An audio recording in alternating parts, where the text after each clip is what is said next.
নমস্কার বন্ধুগণ, আজকে আমি আমার মেজদির বাড়িতে এসেছি। ওর আজকে বাড়িতে ছোট করে একটা অনুষ্ঠান করছে, সবাই মিলে আড্ডা দেওয়ার জন্য।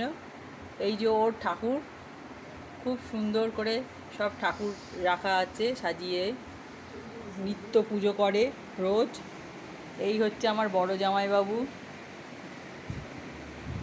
এইটা হচ্ছে আমার হাজবেন্ড, এইটা হচ্ছে আমার দিদির মেজদির মেয়ে।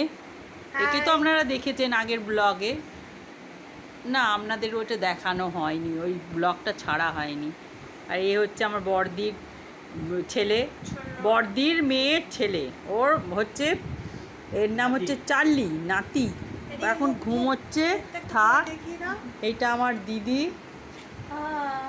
এইটা আমার মেজদি। ও আজকে কত কি রান্না করেছে আমাদেরকে আসার জন্যে জানিয়েছে। এইটা হচ্ছে পনির করেছে,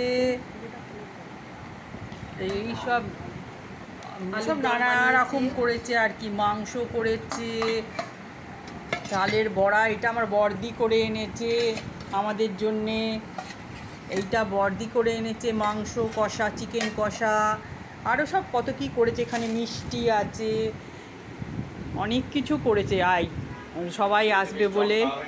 ওর ফ্রিজটা খালি দেখুন, কি বিশাল ফ্রিজ।